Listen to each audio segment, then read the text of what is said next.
दोस्तों 26 मार्च 2009 को यूपी के मुजफ्फरनगर जिले के एक ऑफिसर कॉलोनी के अंदर एक बैडमिंटन कोर्ट पे दो ऑफिसर बैडमिंटन खेल रहे थे। एक जो था वो समाज कल्याण अधिकारी था, तो दूसरा जो था वो उसका क्लर्क था। समाज कल्याण अधिकारी अपने शॉर्ट बैडमिंटन मार ही रहा था कि तभी दो लोग आते हैं और कहते हैं, सर आप कितना अच्छा खेलते हो। जैसे ही ये वाकया होता है, उसके ऊपर समाज कल्याण अधिकारी जो था उसके ऊपर 7 गोलियां बरसा दी जाती है। पहली गोली चलती है तो उसके कान के पास से वो निकलती है, दूसरी गोली उसके हाथों को काटते फाड़ते निकलती है, तीसरी गोली उसके जबड़े को तोड़ देती है और चौथी गोली जो है उसकी आंखों को लगती है और आंख एक बाहर हो जाती है। ऐसे करके 7 गोलियां उसको मार दी जाती है। उसके बाद उसकी जो शरीर था वो नीचे गिर जाता है। आसपास में सभी खड़े थे, उस कॉलोनी में सभी जो थे ऑफिसर थे, और गोलियों की आवाज सुनते ही तमाम अधिकारी वहां पे खड़े हो गए जो कि उस ऑफिसर कॉलोनी में रहा करते थे। लेकिन किसी की मजाल नहीं थी कि एम्बुलेंस को बुला के हॉस्पिटल भेज सके।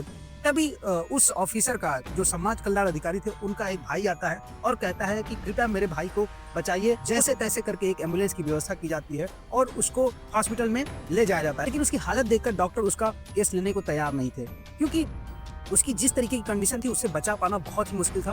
और डॉक्टर ने तुरंत ही उसको हायर मेडिकल के लिए रेफर कर दिया। उसके बाद जब उसको वहां पे ले जाया गया तो जैसे तैसे उसका इलाज शुरू हुआ और 2 दिन बाद उसका ऑपरेशन चला और उसको होश आया। उसके बाद 4 महीने बाद उस अधिकारी ने, उस समाज कल्याण अधिकारी ने एक ऐसा कारनामा किया जिसको कोई कल्पना भी नहीं कर सकता था। दोस्तों, आज की जो सच्ची कहानी है ये यूपी के अलीगढ़ की।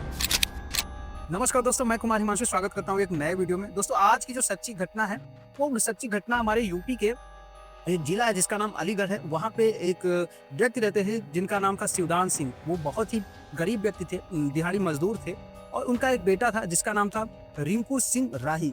वो दोनों लोग गांव में रहा करते थे, लेकिन बेटा को लगता है कि बेटा बड़ा हो रहा है, तो वहीं अलीगढ़ से वो गांव से निकल के शहर में चले जाते हैं अपने बेटे को अच्छी शिक्षा देने के लिए। और एक ढंग का काम कोई मिल जाए जो कि कोई परमानेंट काम हो, उसको करने के लिए वो शहर के रुख ले लेते हैं।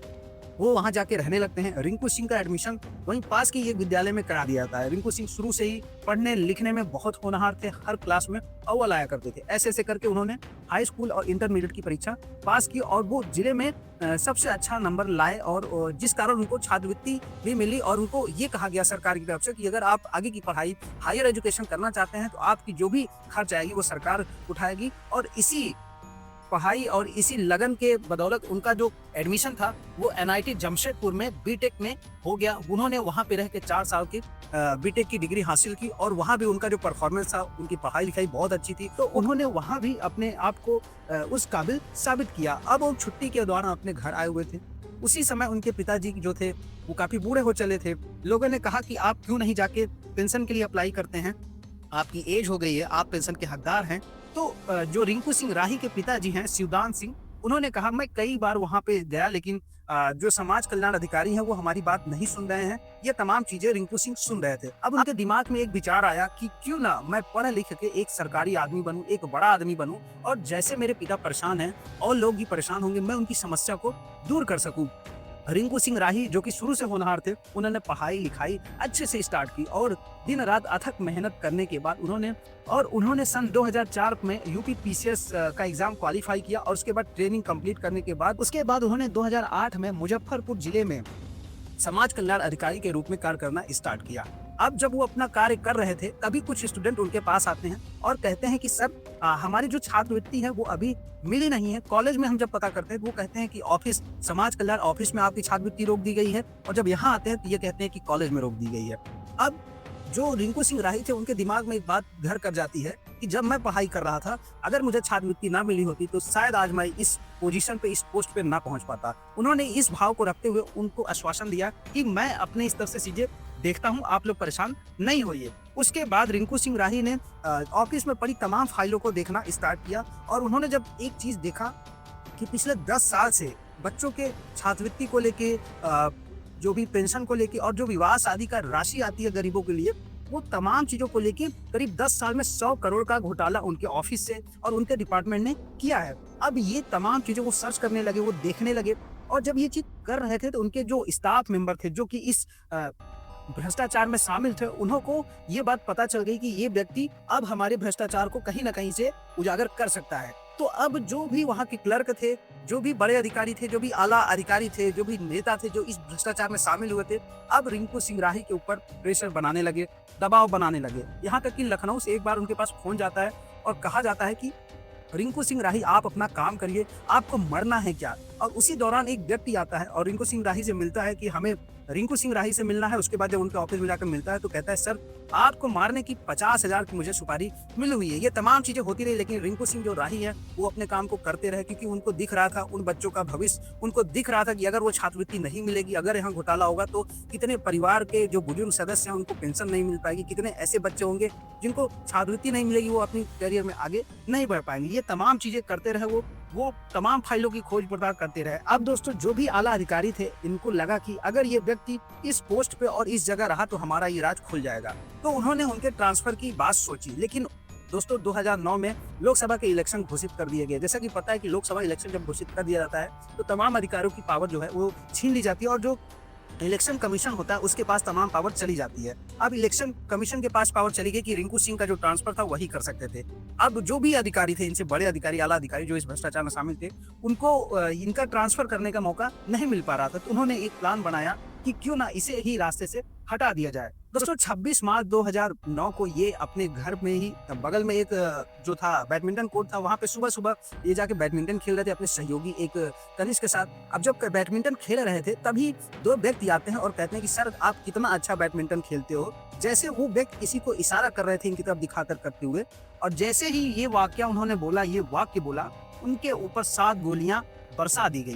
पहली गोली उनके कंधे पे लगी, दूसरी गोली उनके कान पर लगी, तीसरी गोली उनके जबड़े पर लगी, चौथी गोली उनके आंख पर लगी और आंख नीचे गिर गई। मतलब इंसान 7 गोलियों में ढेर हो गया और वो जमीन पर गिर गए। तभी उनका भाई दौड़ते हुए आया और मदद मांगने लगा कि मेरे भाई को कोई बचा लो। जैसे तैसे करके वहाँ पे एम्बुलेंस की व्यवस्था की गई दोस्तों। जबकि वो जो कॉलोनी थी वो ऑफिसर कॉलोनी थी, वहाँ पे तमाम आला अधिकारी रहा करते थे, लेकिन कोई उनकी मदद नहीं किया। उनको एम्बुलेंस से पहुंचाया गया हॉस्पिटल, और हॉस्पिटल में भी डॉक्टर ने उनकी जो कंडीशन थी देखकर जवाब दे दिया। लेकिन बहुत प्रेशर करने के बाद जब उनको दूसरी जगह रिफर किया गया तो वहाँ डॉक्टरों ने अथक प्रयास करके ऑपरेशन करके उनको 2 दिन बाद होश में लाए और 4 महीने का उनको बेड रेस्ट दे दिया गया।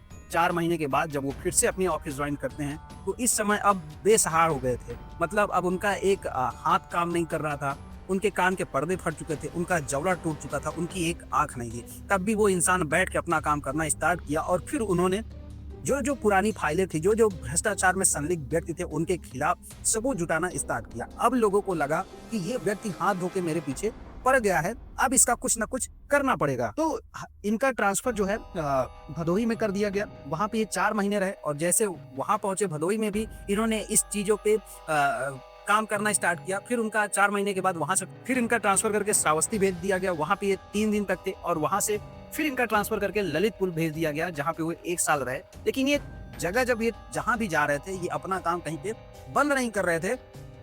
अब दोस्तों बात करें कि ये जो तमाम घटनाएं चल रही थी 2012 तक, ये घटना बसपा के सरकार में चल रही थी। अब यूपी में सपा की सरकार आ चुकी थी। अब जब सपा की सरकार आती है तो ये मांग करते हैं कि ये जो तमाम घटनाएं हैं, तमाम जो भ्रष्टाचार है, इसका उजागर करने के लिए ये रैलियां करने लगते हैं और धरना प्रदर्शन करने लगते हैं। ये दिल्ली जाते हैं और जंतर मंतर में धरना प्रदर्शन करके आते हैं। उसके बाद ये लखनऊ निर्देशालय पहुंचते हैं, वहां पे धरना प्रदर्शन करने के लिए बैठ जाते हैं। सुबह एक डॉक्टर की टीम आती है और इनको चेकअप करती है और इनको मेंटल घोषित करती है और इनको मेंटल हॉस्पिटल में भी लेके चली जाती है और वहाँ ये 2 दिन रहते हैं। उसके बाद फिर ये अपना ऑफिस ज्वाइन करते हैं। अब इस बार इनका ट्रांसफर जो था अब अलीगढ़ में कर दिया गया और लोगों को लगा कि अगर समाज कल्याण विभाग में रहेगा तो ये व्यक्ति चाहे जहां चला जाए वो तमाम चीजें करता ही रहेगा, तो इसे एक ऐसी पोस्ट दे दी जाए जहां इसके पास पावर ना हो। दोस्तों यूपी सरकार IAS और PCS की तैयारी कराती है, उसी में इनको एज अ मेंटोर बना के भेज दिया गया अलीगढ़ में। अब ये वहां जाके उसका जो संचालन था, वहां जो पढ़ाई लिखाई का कार्यक्रम था, तमाम चीजें वहां पे देखा करते थे। उसके बाद वहां से भी इनको ट्रांसफर दे दिया गया और ये हापुड़ चले गए। जब हापुड़ में ये उस जो कि यूपी गवर्नमेंट की कोचिंग संस्थान थी, जब वहाँ पे ये आप संचालन कर रहे थे उस कोचिंग का, तो वहाँ के एक स्टूडेंट आए और उनसे पूछते हैं कि सर आप इतना तमाम चीजें किए, आपने इतना झेला, आखिर आपको मिला क्या? क्या आप न्याय कर पाए? क्या भ्रष्टाचार को उजागर कर पाए? तो रिंकू सिंह राही ने एक चीज बोला कि आखिर मैं इससे ज्यादा कर ही क्या सकता हूँ। तब उस लड़के ने कहा, उस स्टूडेंट ने कहा कि सर आप IAS PCS वालों कोचिंग में आप संचालन करते हैं, आप उनकी देख रेख करते हैं, आप उनकी मेंटोरशिप करते हैं और आप इतने अच्छे पढ़ने में हैं, आप इतने दिमाग वाले हैं, आप तमाम चीज़ों में दिमाग लगाते हैं, RTI करते हैं, ये तमाम चीज़ें कर रहे हैं, क्यों ना आप पूरा दिमाग अपना पढ़ाई पे लगाइए और आप UPSC का एग्जाम क्वालिफाई करिए और आप जब बड़े अधिकारी बन जाएंगे तो आपके पास पावर होगी, तब आप सिस्टम को सही कर सकते हैं। पहले रिंकू सिंह को ये लगा कि ये लड़का मजाक कर रहा है, लेकिन उसके बार-बार समझाने पर रिंकू सिंह को ये बात घर कर गई कि हाँ, मुझे बड़ा अधिकारी बनना चाहिए, तभी समाज में फैले इस भ्रष्टाचार को मैं दूर कर पाऊँगा। अब रिंकू सिंह तैयारी करने स्टार्ट कर दिया और उसी मेहनत और लगन के बदौलत इन्होंने 2021 का यूपीएससी एग्जाम क्वालिफाई किया और 683 रैंक के साथ ये आईएएस बन गए। आईएएस बनने के बाद ये लबासना चले गए, वहाँ पे अपनी ट्रेनिंग कंप्लीट किया। उसके बाद इसी दौरान जब इनके ऊपर गोली चली थी, तो इन्होंने 8 व्यक्तियों के ऊपर एफआईआर दर्ज कराई थी, जिसमें से 4 तो सबूत के अभाव में छूट गए, लेकिन 4 जो बचे थे उनको 10-10 साल की सजा हुई और कुछ आर्थिक जुर्माना लगा दिया गया। जब ये अपनी ट्रेनिंग कंप्लीट करके आते हैं तो इनके साथ एक ऐसी घटना होती है जिसको आप सोच नहीं सकते, मतलब एकदम फिल्मी अंदाज में। दोस्तों, इनको बनाया गया वहीं उसी जगह पे इनको भेजा गया। दरअसल इनको मुजफ्फरनगर में भेजा गया एज ए जॉइंट मजिस्ट्रेट बना के, और ये जाके जब चार्ज संभालते हैं तो पहुंचते हैं उसी कोर्ट के पास, और जब तमाम आला अधिकारी के साथ और अपने गार्ड के साथ वहां पे उस कोर्ट पे जाके खड़े होते हैं तो कुछ देर ये सोचते हैं। तभी एक इनके कनिष्ठ ने पूछ लिया कि सर, आप यहाँ खड़े होकर क्या सोच रहे हैं? तभी रिंकू सिंह राही ने कहा कि यहाँ से बहुत पुरानी यादें जुड़ी हुई हैं, और ये कह के वो गाड़ी में बैठते हैं और चले जाते हैं। दोस्तों, इस कहानी को सुनाने का मतलब बस इतना सा है कि जीवन में कितनी भी कठिनाइयां आए, जीवन में कितनी भी विपरीत परिस्थितियां आए, बस आपको हारना नहीं है, चीज़ों से लड़िए, एक ना एक दिन चीज़ें आपके फेवर में जरूर होती है। और इस कहानी को सुनाने का मतलब किसी की भावनाओं को ठेस पहुंचाना नहीं है, किसी के जज्बे को ठेस पहुंचाना नहीं है, बल्कि आपको ये सचेत कराना है कि समाज में किस तरीके के लोग हैं और आपके प्रेरणा स्रोत भी बन सकते हैं। दोस्तों, कुछ लोग ने नाम लेने के लिए कहा था, जैसे कि यूपी से है अमित कुमार, और अरुणाचल प्रदेश से हैं मीना कुमारी, और लद्दाख से हैं हमारे विपुल कुमार। ये तमाम लोगों ने हमें अपील की थी, सर हमारा वीडियो में नाम लीजिएगा। तो इस कहानी में इतना ही, मिलते हैं नए वीडियो में एक नई कहानी के साथ, तब तक के लिए जय हिंद।